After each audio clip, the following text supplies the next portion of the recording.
안녕하세요. 저는 올해로 72이 된 정영자라고 합니다. 이 나이에 무슨 대단한 인생 드라마가 남았겠냐고들 하시겠죠. 하지만 제 이야기를 들으시면 어떤 분은 고개를 끄덕이실 테고 또 어떤 분은 속이 다 시원하다고 박수치실지도 모릅니다. 왜냐고요? 제 이야기는 조금은 씁쓸하고 또 조금은 통쾌한 이야기니까요. 며칠 전 저는 제 인생에서 가장 큰 결심을 했습니다. 저희 집의 현관 자물쇠를 바꿨습니다.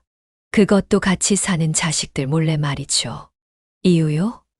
이제라도 제 삶을 되찾고 싶어서입니다. 더 이상은 남의 눈치 보며 발 뒤꿈치 들고 조심조심 살아가고 싶지 않았거든요. 제가 피땀 흘려 지켜온 제 집인데 이제 와서 왜 제가 숨을 죽이고 살아야 하나 싶었습니다.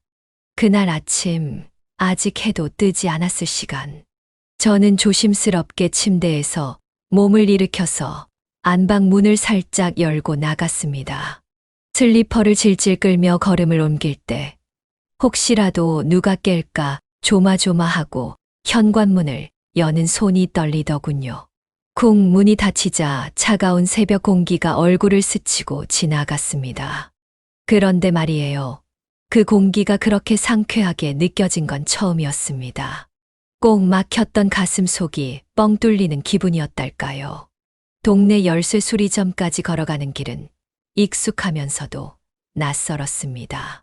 30년 넘게 살아온 동네인데 그날은 모든 것이 다르게 보이더군요. 벤치에 앉아 수다 떠는 할머니들, 슈퍼 앞에서 신문을 정리하던 아주머니, 모두들 평범한 하루를 시작하고 있었지만 저에겐 그날이 제 인생이 다시 시작되는 날이었습니다. 열쇠집 문을 열고 들어서자 기름과 쇠 냄새가 섞인 특유의 공기가 훅 들어왔습니다. 안쪽에 있던 열쇠공 아저씨가 고개를 들며 인사를 건넸죠. 무슨 일로 오셨어요, 어르신? 전 단호하게 말했어요. 자물쇠 바꿔주세요. 완전히 새 걸로요. 저만 열 수 있도록. 아저씨는 저를 한참 바라보더니 조심스레 물었어요. 혹시 무슨 일 있으신 건가요? 이제 좀 조용히 살고 싶어서요. 그 말을 하고 나니 괜히 울컥하더라고요. 목이 콱 막히는 느낌이랄까요. 아저씨는 아무 말 없이 고개를 끄덕였습니다. 그리고 수첩을 꺼내 들었습니다. 언제쯤이 좋으실까요? 그제야 저는 깊은 숨을 내쉬며 날짜와 시간을 정했습니다. 아저씨는 그걸 꼼꼼히 적은 뒤 그때 다시 뵙겠습니다 하고는 자리를 떴습니다. 며칠 뒤 약속한 시간이 되자 아저씨가 도착했고 말없이 작업을 마친 뒤 새 열쇠 3개를 제 손에 쥐어주며 말했습니다. 하나는 쓰시고요. 나머지는 여분이에요. 현관문을 닫고 거실에 들어서자 조용한 공기가 어찌나 낯설던지요. 이 평온함이 이렇게 귀한 것이었나 싶었습니다. 안방으로 들어가 열쇠 2개를 안방 서랍 깊숙한 곳에 넣어둔 이후 오래된 다이어리를 꺼냈어요. 오늘 날짜 옆엔 제가 꾹꾹 눌러 쓴 글씨로 이렇게 적혀 있었습니다. 드디어 해방. 그 문장을 읽는데 눈물이 핑 돌았습니다. 아무도 없는 방에서 혼자 웃으며 울었습니다. 웃기죠? 그래도 그게 제 진심이었어요. 지금으로부터 6년 전 제 남편은 위암 말기 판정을 받았습니다. 그땐 그냥 소화가 안 되는 줄만 알았어요. 남편도 대수롭지 않게 넘겼죠. 하지만 병원에 가보니 이미 암이 온몸으로 퍼져 있었고 손 쓸 방법이 없다고 하더군요.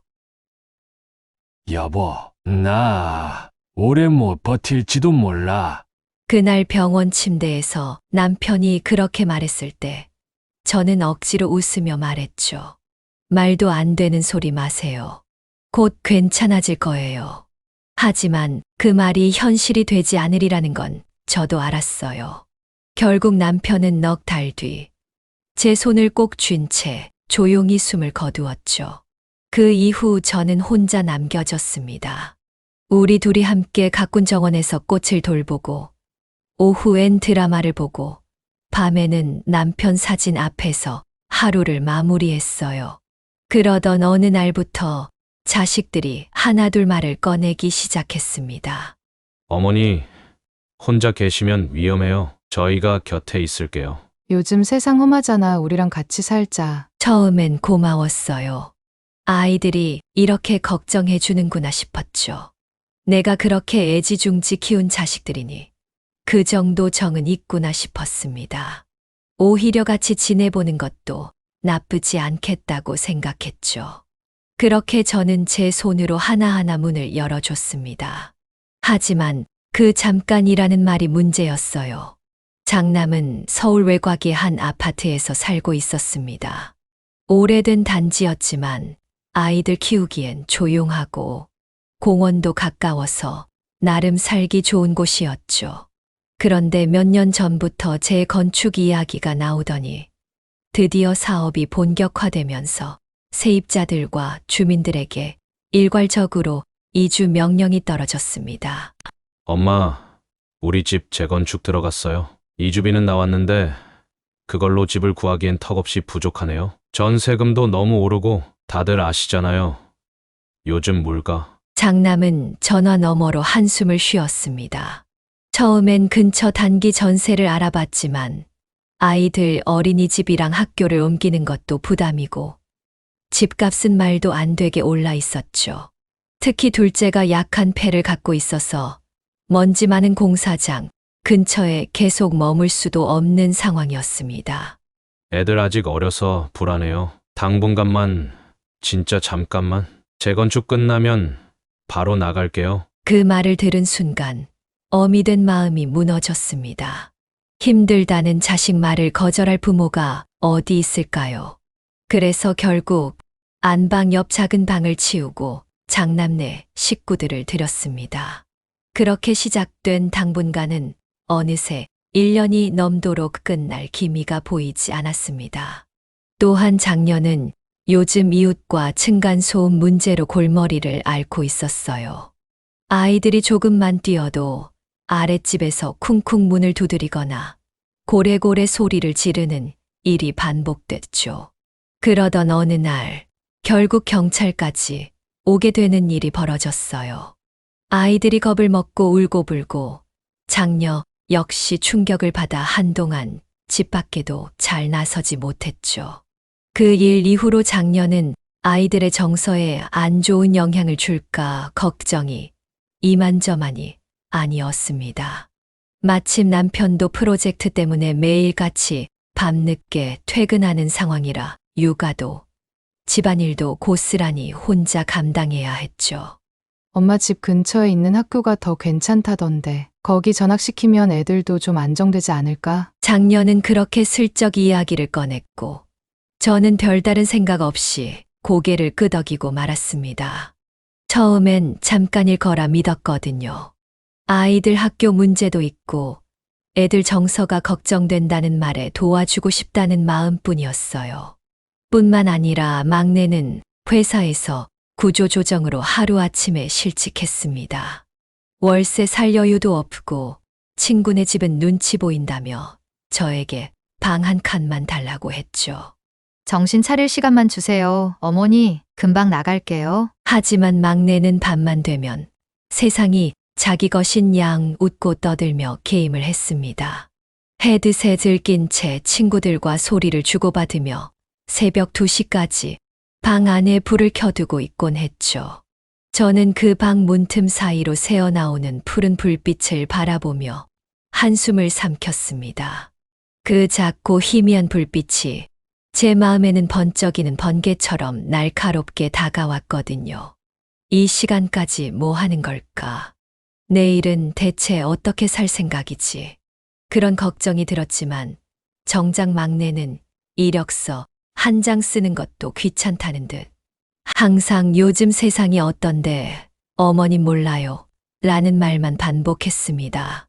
취직은커녕 아르바이트 하나 하는 것도 싫다며 마치 세상과 단절된 채 자신만의 시간 속에 사는 아이 같았어요.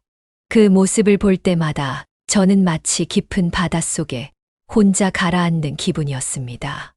아이가 불 꺼진 현실을 보지 않으려 일부러 더 밝게 화면 속 세상에 머무는 것 같아 그 불빛이 더욱 슬프고 쓰렸습니다. 저는 부모로서 뭔가를 잘못 키운 건 아닌가, 어디서부터 이 아이와 엇갈린 걸까, 자책을 멈출 수 없었습니다. 조용했던 저희 세계는 그렇게 천천히 그러나 분명히 무너지고 있었습니다.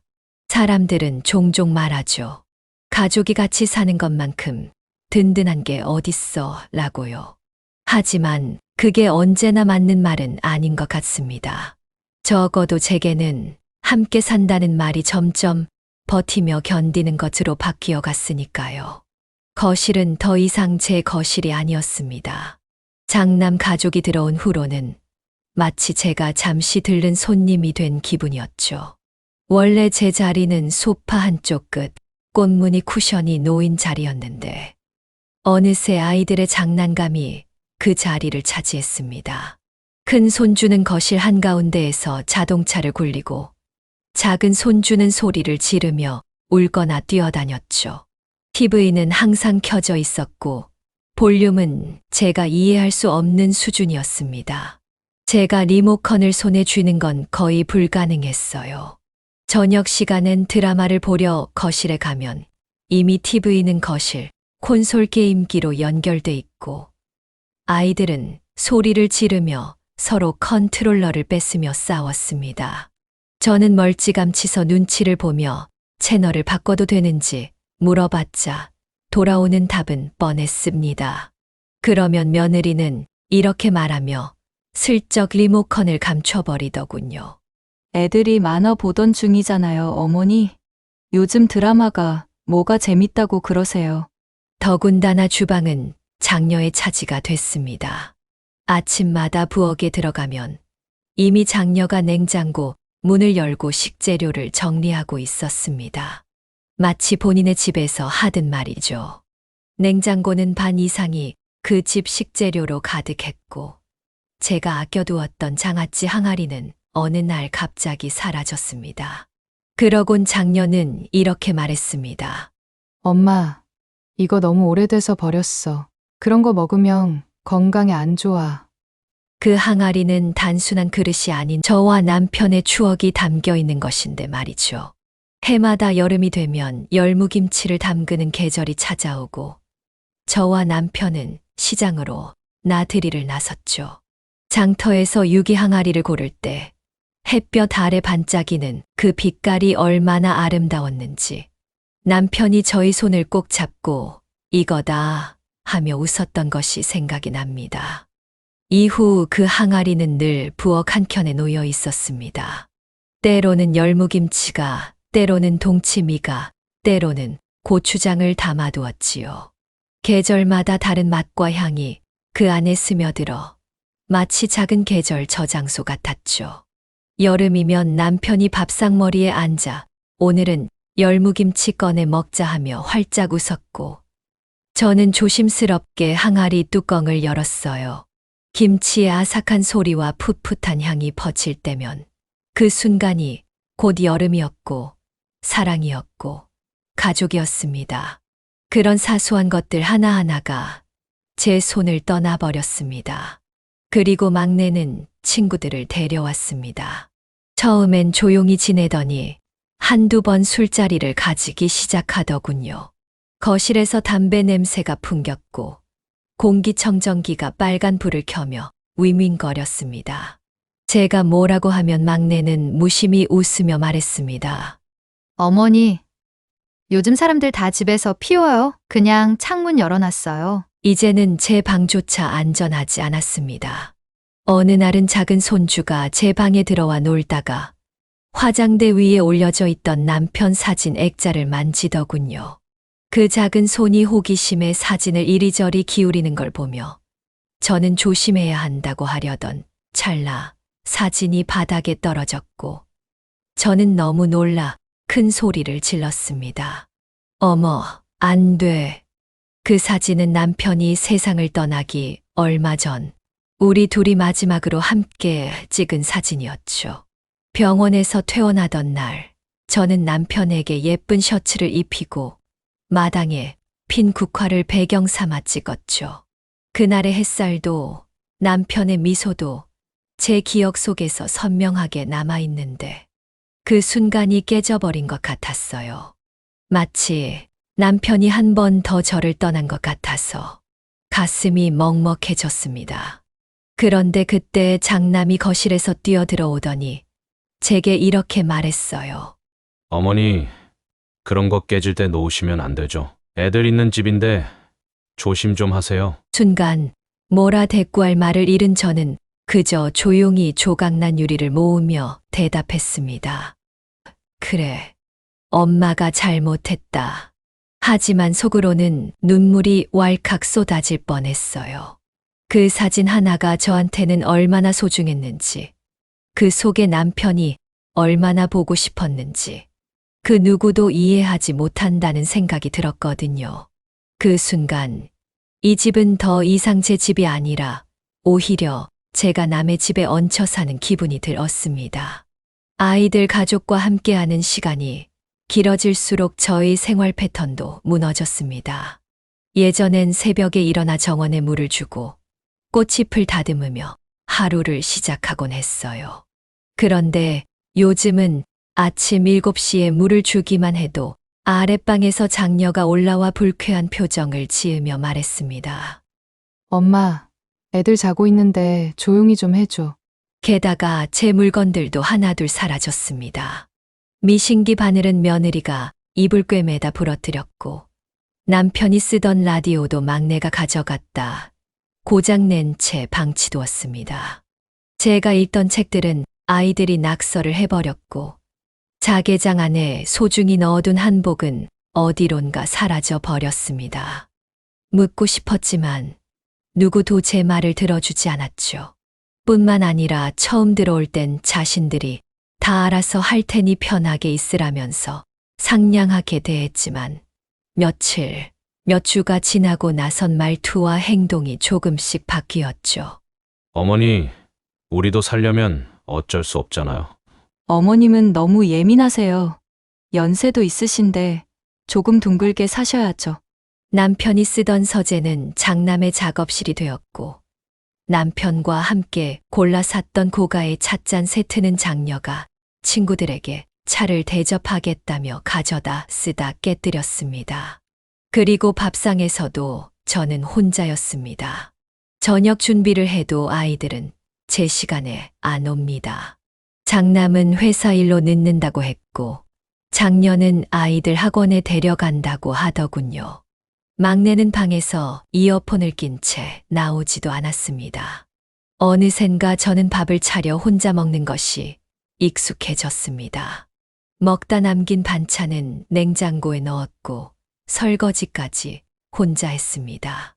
청소도 빨래도 요리도 전부 제 몫이 되었죠. 게다가 언제가부터 자식들은 제에게 생활비를 요구하기 시작했습니다. 어머니, 이번 달 유치원비가 많이 나왔어요. 요즘 식재료 값도 장난 아니에요. 조금만 도와주시면 안 될까요? 통장에 여유 있으시잖아요. 다음 달에 갚을게요. 처음엔 정말 어려운가 보다 싶었습니다. 아이들을 키우며 고생하는 모습도 보였고, 저도 그저 잠깐 도와주는 거라 생각했거든요. 그래서 몇 번은 아무 말 없이 통장을 내어주었죠.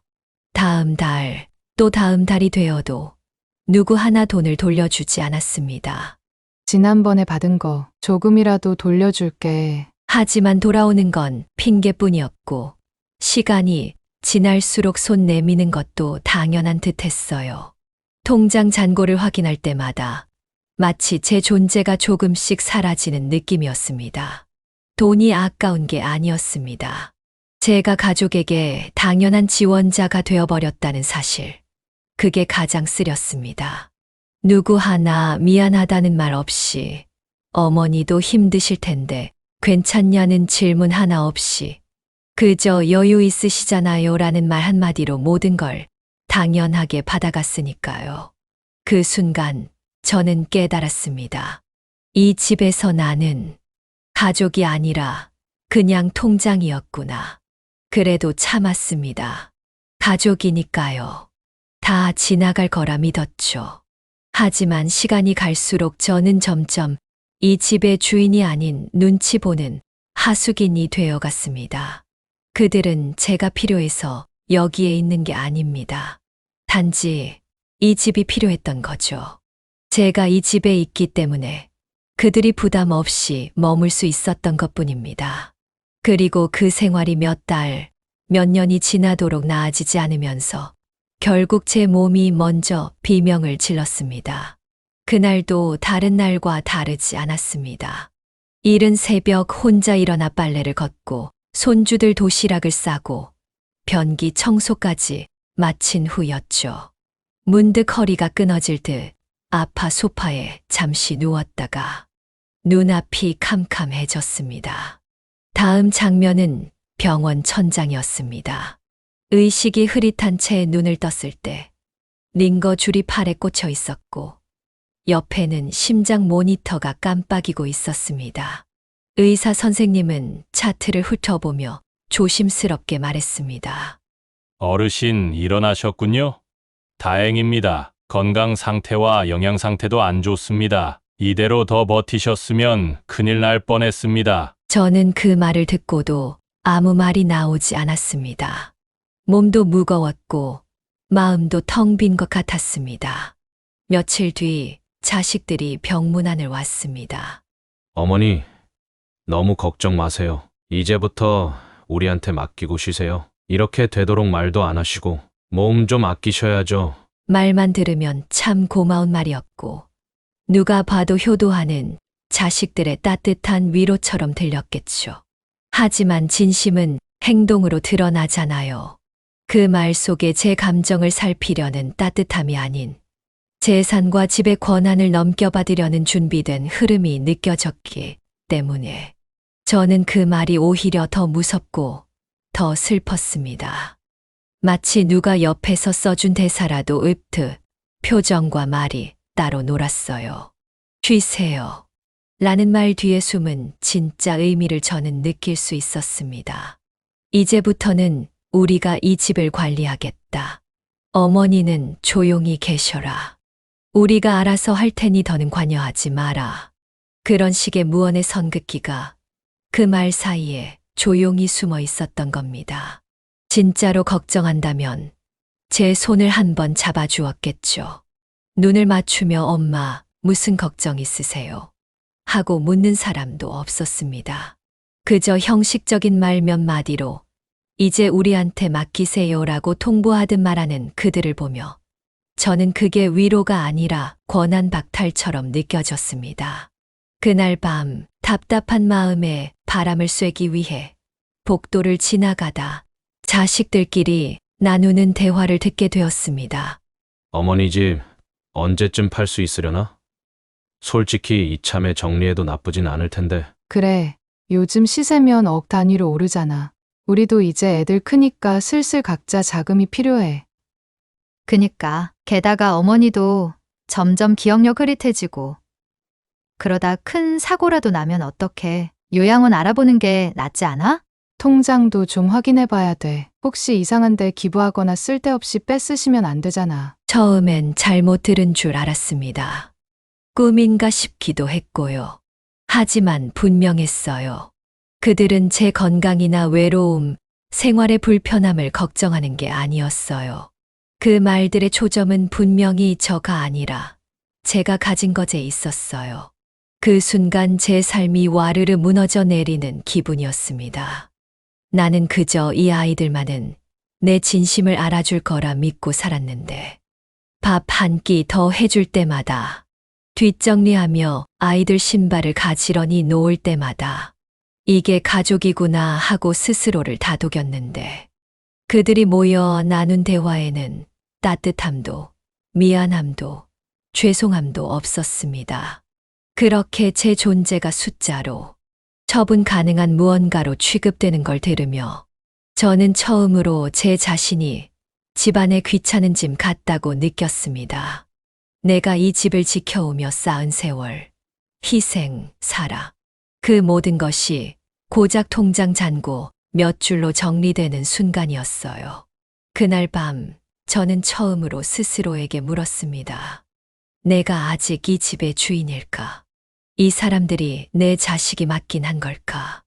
그들의 관심이 제 건강이 아니라 재산이란 단어에 더 닿아 있다는 걸 알아버린 순간이었으니까요. 그들에게 나는 엄마가 아닌 재산 관리자에 불과했던 걸까요?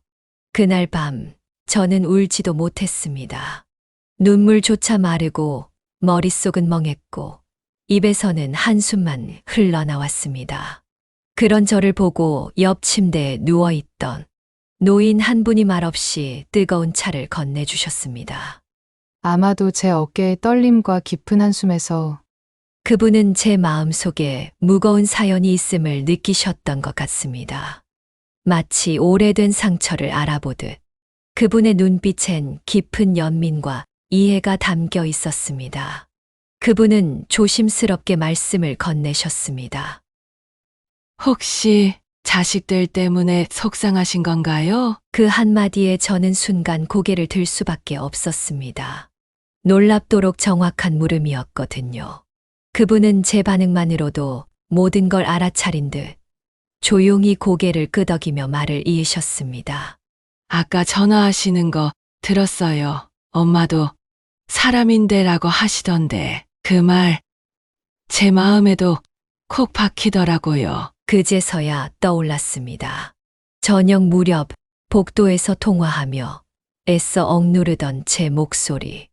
너희는 왜 항상 엄마를 당연하게 생각하니? 그 말이 병실 복도에 울렸을지도 모르겠습니다. 그분은 그런 저를 향해 나지막이 말씀하셨습니다. 나도 딸이 셋이에요. 근데 내가 쓰러지니까요. 다들 돈 걱정부터 하더라고요. 병원비는 어떡하냐?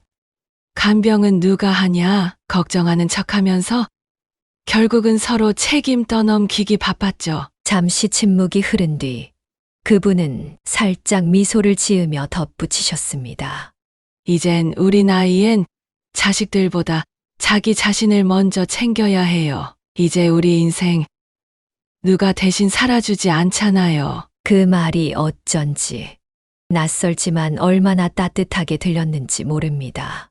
며칠 뒤 퇴원날이 되었습니다. 힘겹게 집에 도착한 순간 현관문을 여는 손이 떨렸습니다. 그리고 문을 열자마자 저는 다시 한번 멈춰섰습니다.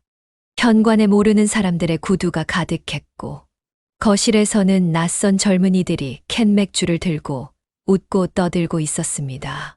주방은 포장 음식 용기로 가득했고 테이블은 반쯤 쓰러져 있었으며 바닥엔 음식물 쓰레기가 흘러내려 있었습니다. 그 순간 장녀가 저를 보고 말했습니다. 엄마 왔어. 오늘 집들이 좀 했어. 온다고 미리 말했으면 치워놨을 텐데. 집들이? 그 말이 듣는 순간 제 입에서는 간신히 그 한마디만 나왔습니다. 집들이라니.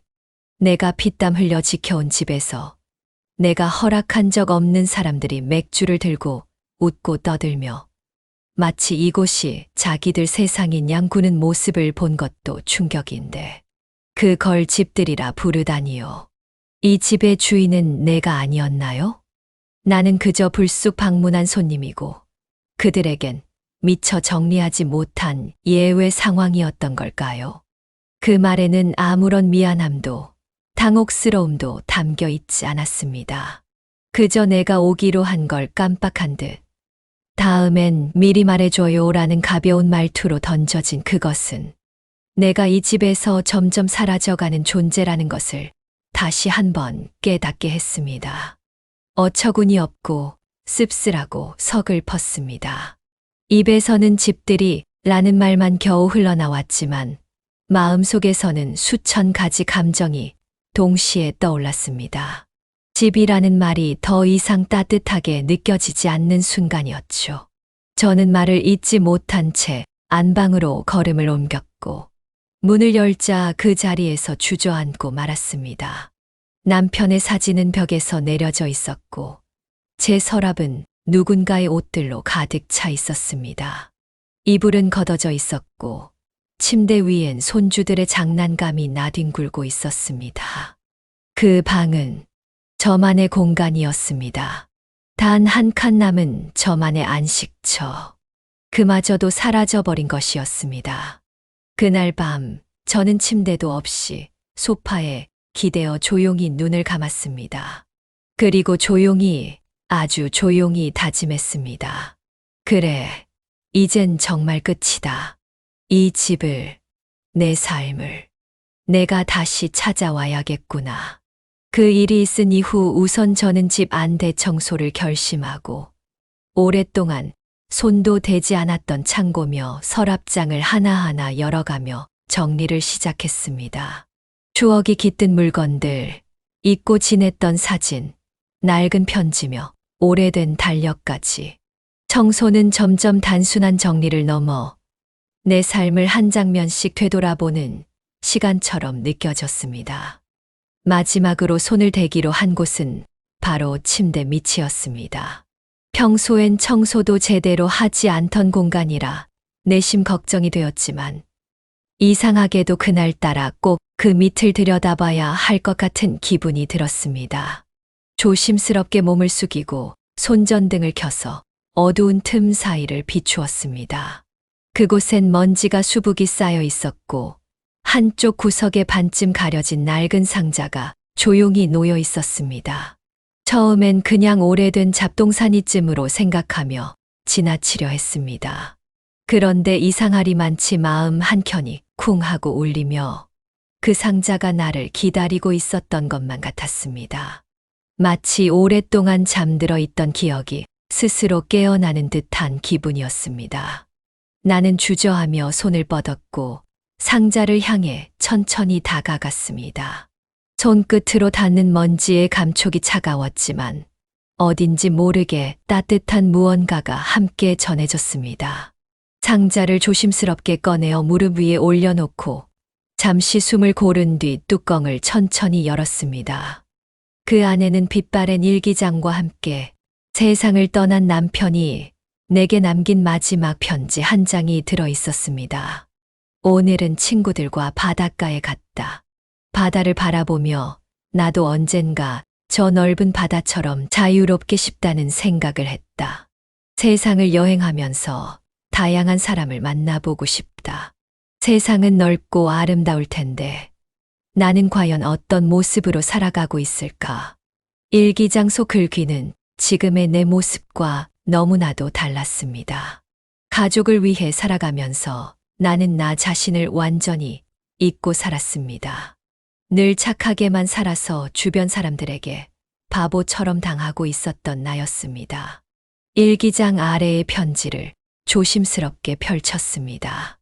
남편의 차분하고 정성스러운 글씨가 내 마음을 흔들었습니다. 아이들을 위해 헌신하고 희생해온 만큼 이제는 당신을 위한 시간도 필요해요. 너무 늦기 전에 당신 자신을 돌봐주기를 바랍니다. 나 없는 이 세상에서 당신이 외롭지 않았으면 좋겠어요. 아이들만 바라보며 사는 인생이 아니라 당신만의 삶을 찾기를 간절히 바랍니다. 당신의 미소가 사라지면 이 집안은 더 이상 따뜻하지 않아요. 그러니 부디 당신 자신을 먼저 사랑해 주세요. 당신의 행복이 우리 가족 모두의 진짜 행복입니다. 편지를 읽으며 나는 결국 참아왔던 눈물을 터뜨렸습니다. 남편은 마지막 순간까지도 내 행복을 바라고 있었는데 정작 나는 남편의 바램을 외면하고 살았습니다. 그 순간 나는 단호히 결심했습니다. 이제는 나를 위한 삶을 살아야겠다고. 늦었지만 지금이라도 나를 찾아야겠다고. 이후 나는 자녀들 모르게 비밀리에 계획을 세우기 시작했습니다. 먼저 변호사님을 찾아갔지요. 자녀들이 걱정은 안 되냐며 물으셨지만 사실은 제 걱정보다는 제 재산이 더 걱정인 아이들이었으니까요. 저는 솔직하게 지금의 상황을 설명했어요. 자녀들이 제 명의의 집에 살면서도 공과금은커녕 제 통장에서 생활비까지 가져다 쓰는 현실. 그리고 그게 반복되다 보니 제 통장은 점점 바닥을 드러내고 있었어요. 변호사님은 제 말을 조용히 듣고는 고개를 끄덕이셨어요. 우선 어머님 명의의 부동산을 자녀들이 임의로 처분하지 못하게 등기부등본에 특정 권리를 설정하는 게 중요합니다. 그리고 어머님 개인 통장도 지금부터는 따로 관리하시고 가능하면 자녀들이 접근할 수 없도록 계좌를 새로 개설하시는 걸 추천드려요. 그 외에도 유언장 작성, 생전 증여에 관한 이야기까지 하나하나 꼼꼼히 짚어주셨죠. 법적으로 문제되지 않도록 도와드릴 수 있다고요. 그 말씀에 얼마나 안심이 되던지요. 마음 한켠이 가벼워졌어요. 조금은 미안했지만 이건 제가 제 자신을 위해 처음으로 하는 선택이었어요. 이제는 누군가의 엄마이기 전에 제 삶의 주인이 되고 싶었어요. 그리고 그날 오후 저는 오랜 친구 정수기를 만났습니다. 정수기는 제 유일한 속 편한 친구입니다. 고등학교 시절 서로 도시락을 바꿔 먹던 사이였고 결혼하고도 쭉 연락을 이어온 몇 안 되는 사람이에요. 남편을 먼저 떠나보낸 것도, 자식들 뒷바라지 하느라 머리가 반쯤 휘어진 것도, 그애도 저도 다르지 않지요. 그래서일까요? 정수기 앞에선 굳이 말을 길게 하지 않아도 됩니다. 그냥 얼굴만 마주 봐도 무슨 말이 오갈지 다 아는 그런 친구. 한때는 매일같이 전화하던 사이였는데 요즘은 저도 정수기도 각자 사는데 치여 통 연락이 뜸했어요. 그렇게 도착한 우리가 자주 가던 동네 작은 찻집. 입구에 걸린 오늘의 차 유자차라는 작은 칠판 글씨를 보니 괜히 마음이 찡해졌습니다. 저 글씨도, 이 골목도, 찻집 사장님의 인사도 다 그대로인데 제 마음만 너무나 달라져 있었거든요. 따뜻한 유자차가 앞에 놓였는데도 우리는 한참을 아무 말 없이 마주 앉아 있었습니다. 창밖에 햇살이 부드럽게 흘러들고 있었고 찻집 안엔 클래식 기타 선율이 잔잔하게 깔려 있었지만 제 마음엔 여전히 오늘 하루가 채 끝나지 않은 것처럼 긴장감이 맴돌고 있었지요. 그때 정수기가 저를 찬찬히 바라보며 먼저 입을 열었습니다. 무슨 일 있었지? 얼굴에 다 써 있어. 그 말에 저는 그동안 쌓여있던 이야기들을 하나하나 꺼내놓기 시작했어요. 남편이 떠난 후 홀로 아이들 키우며 살아온 세월. 그리고 지금은 자식들 때문에 오히려 집에서 발 디딜 틈조차 없는 현실까지. 말하면서도 눈물이 났어요. 이렇게 속마음을 제대로 털어놓은 게 언제였는지 기억조차 나지 않았거든요. 정수기는 조용히 제 손을 꼭 잡아주었어요. 그리고는 단호한 목소리로 말했죠. 너 잘 생각했어. 평생 애들한테 끌려다녔으면 이제 그만할 때도 됐지. 너 행복하게 살아. 난 언제나 내 편이야. 그 말에 다시 한번 힘이 났어요. 다음 날 은행에 들러 통장들을 정리했어요. 아이들 몰래 매달 빠져나가던 생활비와 아이들의 크고 작은 빚까지 해결해 주느라 바닥을 드러낸 통장들. 이제 더 이상 그렇게 살고 싶지 않았어요. 은행 직원분도 제 이야기를 듣고 응원해 주셨어요. 고객님, 꼭 행복하셔야 합니다. 이 말이 어찌나 따뜻하던지요. 마지막으로 열쇠공과 연락을 했어요. 자녀들이 모두 외출하는 날을 골라 방문을 부탁했지요. 그리고 마침내 결전의 날이 다가왔어요. 그날 아침 저는 부엌에서 일부러 분주한 첫 커피를 내리고 있었어요. 첫째 아들이 제일 먼저 일어나 양복 차림으로 거실을 가로질러 나가며 말했어요. 엄마, 회의 있어서 늦을 거예요. 저녁은 밖에서 먹고 들어올게요. 그 말에 저는 고개만 끄덕였어요. 곧이어 며느리가 아이들을 챙기며 분주하게 움직였지요. 어머니, 애들 데리고 병원에 예방접종 마치러 가요. 점심쯤엔 들어올게요. 손주들이 뛰어나가는 소리와 함께 대문이 철컥 닫혔어요. 장녀는 끝까지 나가지 않고 머뭇거리더군요.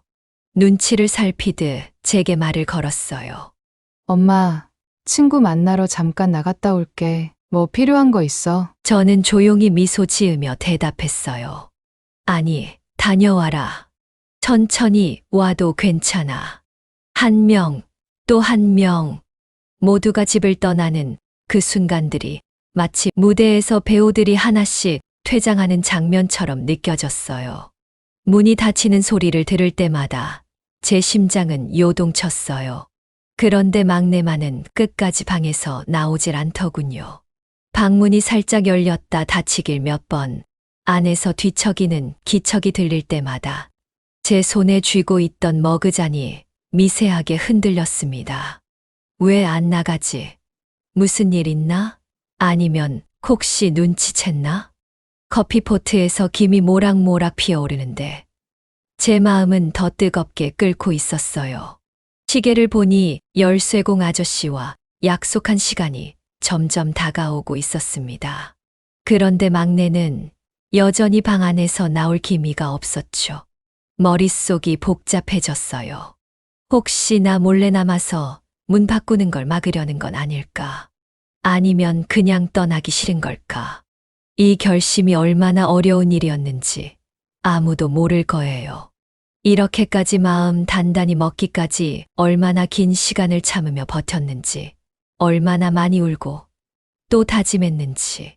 그런데 지금 저 작은 방문 하나가 열리지 않는다는 사실만으로 그 모든 다짐이 흔들릴까봐 심장이 쿵쿵 울렸습니다.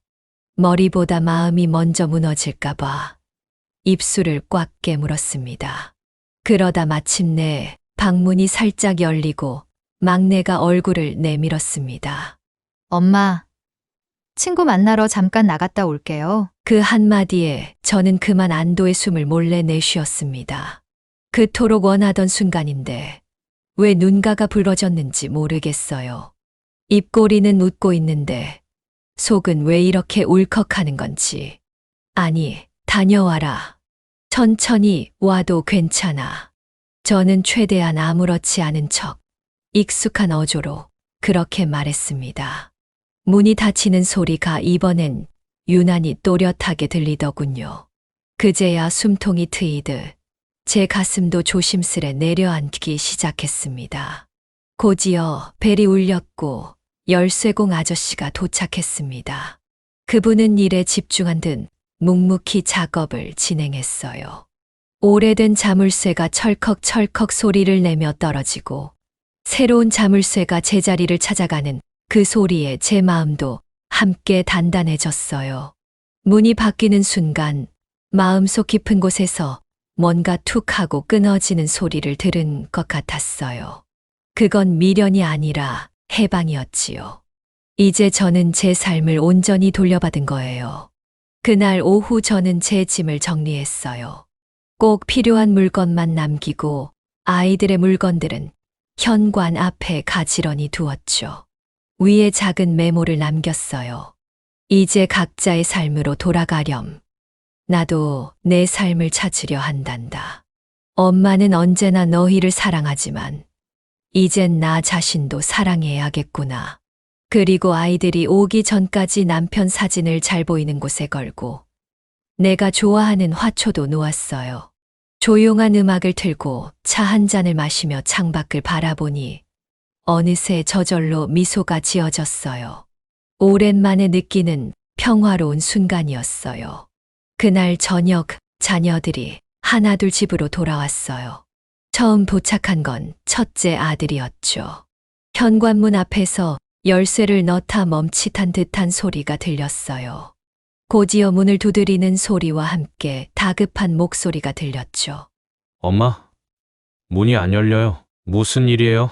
그 뒤로 며느리와 막내딸도 도착했고 셋 다 초조한 목소리로 문을 두드리며 저를 불렀어요. 저는 차분하게 대답했죠. 쫓아내는 게 아니란다. 내 삶을 다시 시작하려는 거야. 법적인 절차도 모두 변호사님과 상의했어. 혹시라도 불만이 있다면 변호사님과 이야기해도 좋단다. 그 이후 한동안 자식들은 제게 연락도 없이 지냈어요. 첫째는 퇴근 시간에 집 앞을 서성이다가 들어가지 못하고 발길을 돌리곤 했다고 하더군요. 며느리는 내심 안도한 눈치였고 손주는 상황을 잘 이해하지 못해 계속 할머니 집은 왜 못 가? 라고 물었다고 해요. 첫째는 제게 장문의 문자를 보냈어요. 어머니가 그런 결정을 하실 줄 몰랐어요. 서운하고 속상하지만 어머니 뜻을 이해하려고 노력할게요. 그러곤 조용히 친정으로 들어갔죠. 막내딸은 처음엔 가장 크게 반발했어요. 전화로 울먹이며 엄마가 날 버리는 거냐며 따지듯 말했죠. 하지만 시간이 흐르자 스스로 방을 구하고 친구와 함께 살기 시작했어요. 그 후로는 한 번씩 톡으로 안부를 묻기 시작했죠. 그렇게 각자 조금은 서툴고 어색하게, 그러나 분명히 짐을 챙기고 새로운 보금자리를 찾아갔습니다. 처음엔 섭섭해하고 분노하던 아이들도 시간이 지나며 조금씩 달라졌어요. 가끔씩 전화로 안부를 묻고 이전보다 정중해진 말투로 방문 일정을 조율했어요. 정해진 시간에 와서 조용히 차 한 잔 마시고 돌아가는 모습이 오히려 예전보다 더 따뜻하게 느껴졌어요. 저는 그 후 제 삶을 완전히 다시 시작했답니다. 작은 정원을 가꾸며 계절 따라 피고 지는 꽃들 속에서 위로를 받았고, 도서관, 독서 모임에 나가 다양한 사람들과 대화를 나누었어요.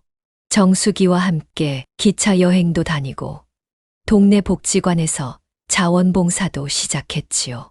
무엇보다도 중요한 건 이제 제 마음이 늘 평온하다는 거예요. 아침에 눈 뜨면 오늘을 위해 살아가고 싶고, 밤에 잠들기 전엔 감사한 마음으로 하루를 돌아보게 되는 그런 나날들. 더 이상 허물없이 들락거리던 집이 아니라 서로의 경계와 존중을 지키는 진짜 가족이 되어가고 있다는 걸 느껴요. 그리고 1년 후 제 생일이 되었어요. 예전 같았으면 아이들이 각자 늦잠 자거나 미루기 일쑤였지만 이번엔 달랐어요. 며칠 전부터 전화가 오기 시작했죠. 어머니, 이번 생신엔 뭐 해드릴까요? 뭐 드시고 싶으세요? 생일 아침 정원은 마치 동화 속 한 장면처럼 변해 있었습니다. 햇살을 머금은 풍선들이 나뭇가지 사이로 가볍게 흔들리고 싱그러운 꽃향기가 바람을 타고 잔잔히 퍼졌어요. 손주들이 두 손에 꼭 쥔 색종이 카드에는 삐뚤빼뚤하지만 정성 어린 글씨로 사랑해요, 할머니가 쓰여 있었죠. 그 카드들을 건네며 제 품에 안길 때 그 작디작은 체온이 그대로 제 마음속으로 스며들었습니다. 자녀들은 생전 처음으로 제 생일상을 준비했어요. 어설픈 듯 정성스러운 상차림. 크진 않지만 귀여운 케이크 위에 켜진 촛불 하나. 모두가 둘러앉아 생일 축하합니다를 부를 때 그 소리는 단순한 노래가 아니라 그간 쌓인 마음을 녹여낸 멜로디처럼 들렸습니다. 울컥하는 감정이 가슴 깊은 곳에서 밀려올 때 눈시울이 뜨거워졌고 저는 고개를 살짝 떨구며 눈물을 감추려 했어요. 그 자리는 단순한 생일 자리가 아니었습니다. 과거의 의무적이고 형식적인 가족 행사와는 달랐어요. 자녀들의 눈빛에는 진심이 담겨 있었고 말 한마디 한마디에는 고마움이라는 말 없는 마음이 느껴졌습니다. 누구도 서로를 통제하려 하지 않았고 그 안엔 경계와 동시에 배려가 있었습니다. 그 묘한 거리감 속에서 저는 오히려 진정한 가족의 온기를 느낄 수 있었지요. 식사 후 막내는 조심스럽게 제게 다가왔습니다. 그녀의 목소리는 낮았지만 또렷했고 눈빛은 흔들림 없이 깊었습니다. 엄마, 우리 이젠 예전보다 더 잘 지내는 것 같아요. 엄마가 변화를 줘서 그런가 봐요. 고맙습니다. 그 말을 듣는 순간 저는 마음 깊은 곳에서부터 진심 어린 미소를 지을 수 있었습니다. 그날 밤 모두가 돌아간 조용한 집 안에는 낯선 공허함이 아니라 오히려 고요하고 단단한 평화가 감돌고 있었어요. 창밖에서 바람에 흔들리는 소리조차 따뜻하게 들렸던 밤이었습니다. 그러고 얼마 후에는 복지관에서 알게 된 분들과 함께 여행을 다녀왔어요. 새벽 5시 반, 어김없이 눈이 떠졌죠. 고요한 부엌에서 커피를 내리며 여행 가방을 점검했어요. 간단한 옷가지와 세면도구, 일담한 책 한 권, 그리고 남편 사진이 들어있는 작은 액자 하나를 챙겼어요. 마을회관 앞에 도착하니 버스가 기다리고 있었고 하나둘 모여든 사람들 속에서 나는 유난히 조용했지만 마음속은 들뜨지요. 버스 창밖으로 아침 안개 낀 들판이 지나가고 햇살이 서서히 퍼지며 풍경이 환해지자 마음도 덩달아 따뜻해졌어요. 바닷가에 도착하자 짧은 다리 위로 물이 철썩이고 갯벌 사이로 작은 개들이 움직이고 있었어요.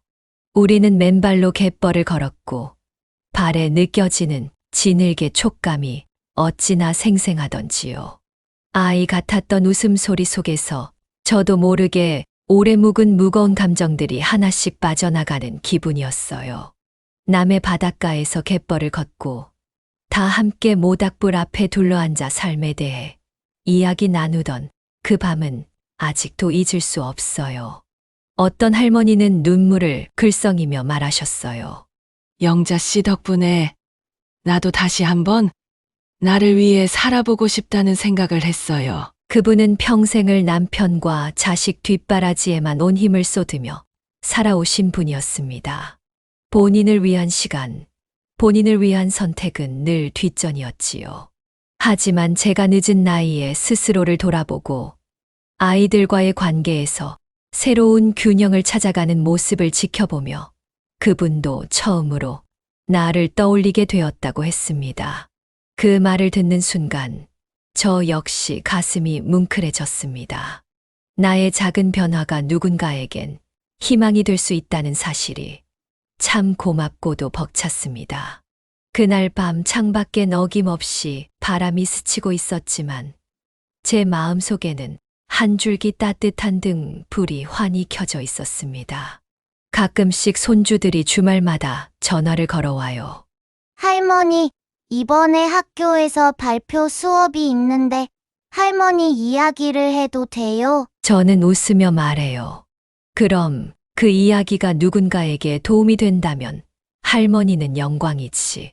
가끔 누가 묻습니다. 후회는 없으세요? 이런 질문을 받을 때마다 저는 말합니다. 물론 외로울 때도 있어요. 하지만 그건 나를 돌보지 않아 외로웠던 예전보다 훨씬 나아요. 지금의 외로움은 평화롭고 잔잔해요. 그 안에서 나는 나를 마주하고 진짜 나를 사랑하게 되었거든요. 내 삶을 되찾은 이후 저는 단 하루도 헛되이 보내고 싶지 않았습니다. 새로운 식물을 심고 새로운 친구를 사귀고 새로운 책 한 권을 읽는 것조차도 모두 제겐 귀한 일이 되었어요. 그리고 무엇보다 내 집 안에서 다시금 내 목소리를 낼 수 있게 된 것이 그 무엇보다도 저를 살게 해주었습니다. 요즘 저는 동네 복지관에서 할머니들에게 이런 이야기를 자주 해줘요. 열쇠를 꼭 쥐고 있어야 해요. 문을 열고 닫는 건 우리 자신이어야 하니까요. 당신의 열쇠는 당신 손에 있어요. 이 말이 누군가의 삶을 바꾸는 씨앗이 되길 바라며 저는 오늘도 제 정원을 가꾸고 책장을 넘기며 나 자신으로 살아갑니다. 지금까지 제 이야기를 들어주셔서 감사합니다. 네, 오늘 이야기는 어떠셨나요? 오늘 이야기를 듣고 어떻게 생각하시는지 어머님, 아버님의 생각을 댓글로 공유해주세요. 저는 또 다른 사연으로 찾아뵙겠습니다. 좋아요, 구독, 알람 설정을 통해 앞으로도 따뜻한 정을 나눌 수 있게 함께 해주세요. 어머님, 아버님의 삶의 지혜와 경험을 나눌 수 있는 통로가 되겠습니다. 오늘도 인생을 바꾸는 관점을 통해 사연을 들어주셔서 감사합니다.